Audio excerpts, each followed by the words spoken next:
नमस्कार दोस्तों, स्वागत है एक बार फिर से नए वीडियो में। दोस्तों, पिछले वीडियो में हमने देखा कि सिंधु घाटी सभ्यता का उद्भव किस तरह से हुआ और उसका काल निर्धारण किस तरह से किया गया और कौन कौन से विद्वानों ने कौन सा काल उसका निर्धारित किया है और सर्वमान्य तिथि कौन सा है उसके बारे में भी डिस्कस किया है।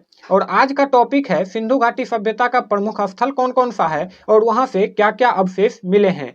अगर आपने पिछले वीडियो को अब तक नहीं देखा है तो प्लेलिस्ट में जाकर उसे जरूर देख लें, जिससे आपका कॉन्सेप्ट क्लियर रहेगा। चलिए आगे बढ़ते हैं और बात करते हैं प्रमुख स्थल के बारे में। तो सबसे पहले प्रमुख स्थल के रूप में आता है हड़प्पा। हड़प्पा की स्थिति की बात करें तो ये पाकिस्तान के मोंटगोमरी जिले में रावी नदी के बाएं तट पर स्थित है। दोस्तों, यहाँ से फैक्चुअल क्वेश्चंस पूछे जाते हैं जो कि आपको बहुत ही अच्छे से याद होना आवश्यक है। तो अच्छे से याद करते जाइएगा और जहां आप बैठे हैं वहीं से बोलते भी जाइएगा मेरे साथ साथ। तो अब स्थिति की बात करें तो ये पाकिस्तान के मोंटगोमरी जिले में रावी नदी के बाएं तट पर स्थित है। किस तट पर स्थित है? तो बाएं तट पर। अगर आप बाएं तट की बात करें तो ये कैसे पता करेंगे कि नदी के दाएं और बाएं तट किस प्रकार से हम डिसाइड करेंगे? तो जैसे कि अगर नदी का फ्लो इस तरह से है तो आप इस मुख करके खड़े हो जाइए और जिधर आपका दायां हाथ होगा वो दायां तट है और जिधर आपका बायां हाथ होगा वो बायां तट है। ठीक इसी प्रकार से रावी नदी के बाएं तट पर हड़प्पा स्थित है। अगर खोजकर्ता की बात करें तो खोजकर्ता दयाराम साहनी है और 1921 में इसका खोज किया गया था। एक बार फिर से रिवाइज करते हैं। पाकिस्तान के मोंटगोमरी जिले में रावी नदी के बाएं तट पर हड़प्पा स्थित है और इसका खोजकर्ता दयाराम साहनी है। और इसे किस वर्ष खोजा गया? तो 1921 में इसका खोज किया गया। और यहाँ से क्या क्या अवशेष मिला है उसके बारे में चर्चा करें तो चलिए जानते हैं क्या क्या यहाँ से मिला है। तो सबसे पहले बलुआ पत्थर की बनी एक मूर्ति मिली है और कांसे का इक्का मिला है, शंख का बना बैल मिला है, गेहूं और जौ के दाने मिले हैं, 6 अन्नागार मिले हैं, एक मुहर मिला है जिस पर एक श्रृंगी पशु का अंकन किया हुआ है, 2 कमरे की बैठक मिला है जो कि श्रमिकों के रहने के लिए होता था, और R37 कब्रिस्तान, एक कब्रिस्तान मिला है, उसका नाम R37 रख दिया गया है। अब इसे याद कैसे रखना है और जो कि एग्जाम में आए तो हम उसे सही से टिक कर पाए। तो सबसे पहले यहाँ बलुआ पत्थर की मूर्ति मिला है जो कि एक मजदूर की है, और कांसे का इक्का। इक्का का मतलब तो आप लोग जानते ही होंगे। इक्का गाड़ी, जैसे आप बैलगाड़ी को देखते हैं ठीक उसी प्रकार का इक्का गाड़ी होता है। उसके बाद शंख का बना बैल मिला है। तो सिंपल सा आप समझिए, इक्का गाड़ी यानी बैलगाड़ी और उसमें 2 बैल मिला है। और उसके बाद गेहूं और जौ के दाने, मजदूर क्या करता है कि गेहूं और जौ खरीदने के लिए मुहर का उपयोग करता है और उसे अपना अन्नागार में रखता है। उसके रहने के लिए 2 कमरे की एक घर मिला है जहां पे वो रहता था, और ये काम करते करते वो मर गया और उसे कब्रिस्तान में दफना दिया गया और उस कब्रिस्तान का नाम रखा गया R37। चलिए आगे बढ़ते हैं और अगला स्थल कौन सा है उसके बारे में चर्चा करते हैं। उसके बाद मोहनजोदड़ो है। तो मोहनजोदड़ो का अर्थ होता है मृतकों का टीला। मोहनजोदड़ो का क्या अर्थ होता है? तो मृतकों का टीला। और ये सिंधु घाटी सभ्यता का सबसे बड़ा स्थल है। सिंधु घाटी सभ्यता का सबसे बड़ा स्थल पूछा जाए तो मोहनजोदड़ो सबसे बड़ा स्थल है। वहीं इसकी अवस्थिति की बात करें तो ये पाकिस्तान के सिंध प्रांत में सिंधु नदी के किनारे स्थित है। कहाँ स्थित है? तो पाकिस्तान के सिंध प्रांत में सिंधु नदी के किनारे स्थित है। अगर इसकी खोजकर्ता की बात करें तो राखल दास बनर्जी इसका खोजकर्ता है और इसे 1922 ईस्वी में खोजा गया है। अगर यहाँ से क्या क्या अवशेष मिले हैं उसके बारे में चर्चा करें तो यहाँ से एक पुजारी की मूर्ति मिली है और विशाल स्नानागार मिला है जो कि 11.88 मीटर लंबा और 7.01 मीटर चौड़ा और 2.43 मीटर गहरा है। आगे बढ़ते हैं और देखते हैं और क्या क्या यहाँ से अवशेष मिला है। उसके बाद सूती वस्त्र का साक्ष्य मिला है। पशुपतिनाथ की मूर्ति मिली है जिसके चारों तरफ हाथी, बाघ, गेंडा, भैंसा और हिरण का चित्र दर्शाया गया है। उसके बाद और क्या मिला है? तो हाथी का कपालखंड मिला है, एक सभागार मिला है, नर्तकी की मूर्ति मिली है और कब्रिस्तान मिला है।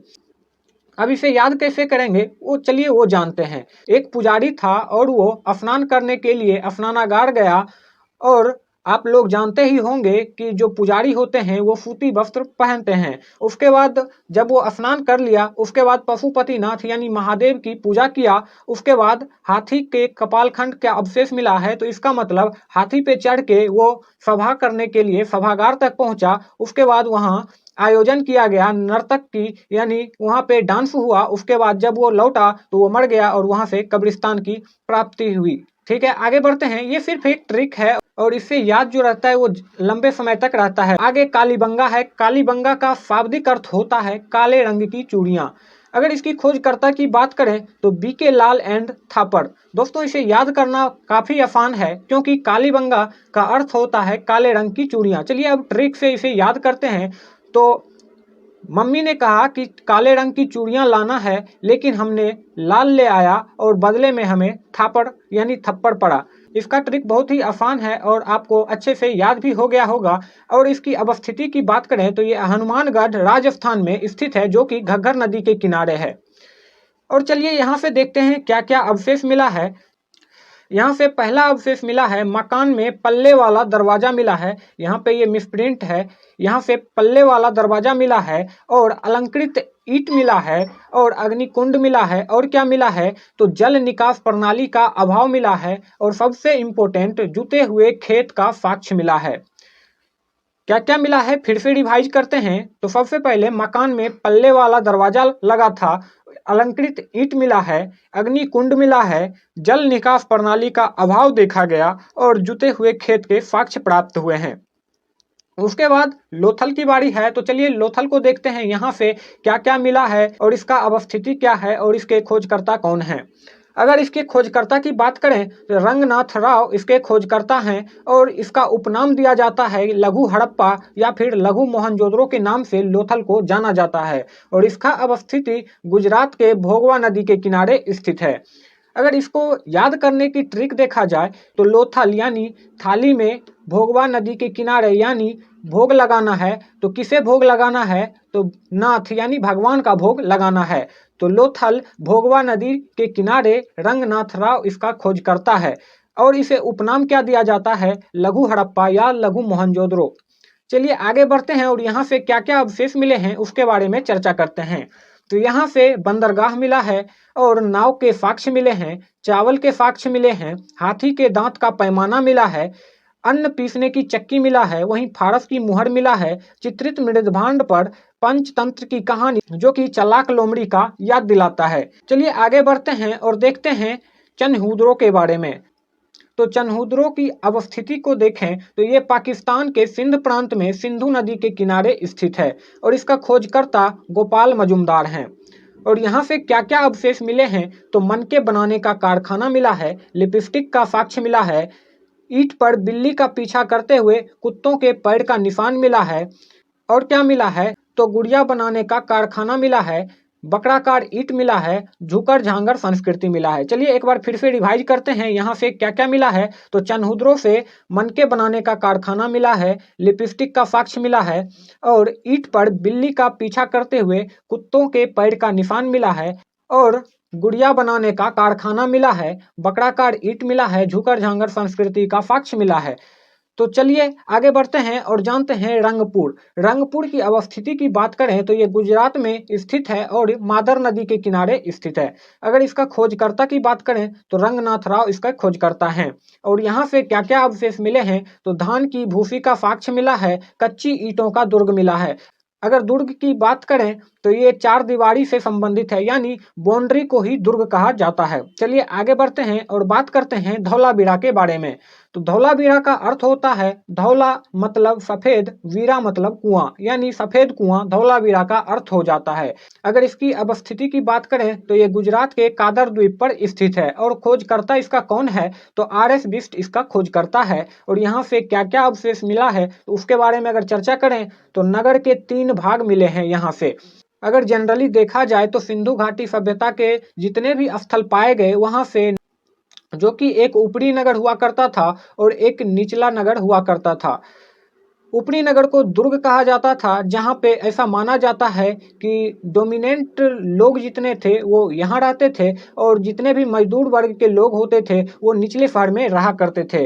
और यहाँ से क्या मिला है धौलावीरा से, तो प्ले ग्राउंड अर्थात खेलने का स्थान भी यहाँ से मिला है। उसके बाद और क्या मिला है, गिरा हुआ साइन बोर्ड भी यहाँ से प्राप्त हुआ है। चलिए आगे बढ़ते हैं और देखते हैं राखी गढ़ी कहाँ अवस्थित है। तो राखी गढ़ी हिसार हरियाणा में अवस्थित है, जो कि घग्गर नदी के किनारे है। और भारत में अगर पूछा जाए सिंधु घाटी सभ्यता का सबसे बड़ा स्थल कौन सा है, तो राखी गढ़ी भारत में सिंधु घाटी सभ्यता का बड़ा स्थल हो जाएगा। उसके बाद अगर पूछा जाए कि दूसरा सबसे बड़ा स्थल कौन है, तो धौलावीरा भारत में सिंधु घाटी सभ्यता का दूसरा सबसे बड़ा स्थल है। अगर पूछा जाए कि सिंधु घाटी सभ्यता का सबसे बड़ा स्थल कौन है, तो वो मोहनजोदड़ो उसका आंसर हो जाएगा। फिर से सुन लीजिए, अच्छे से इसे नोट कर लीजिए, क्योंकि ये एग्जाम में पूछा जाता है और आपको कंफ्यूजन बना रहेगा। तो अगर पूछा जाए कि भारत में सिंधु घाटी सभ्यता का सबसे बड़ा स्थल कौन सा है, तो राखी गढ़ी इसका सही आंसर हो जाएगा। अगर पूछा जाए कि भारत में सिंधु घाटी सभ्यता का दूसरा सबसे बड़ा स्थल कौन सा है, तो धौलावीरा इसका सही आंसर हो जाएगा। अगर पूछा जाए कि सिंधु घाटी सभ्यता का सबसे बड़ा स्थल कौन सा है, तो मोहनजोदड़ो हो जाएगा। चलिए दोस्तों, आज के वीडियो में इतना ही। अगर अब तक आपको कोई भी डाउट रह गया हो तो कमेंट में ज़रूर बताइएगा, और वीडियो अच्छी लगी हो तो वीडियो को लाइक कीजिए और अपने दोस्तों के साथ शेयर कीजिए।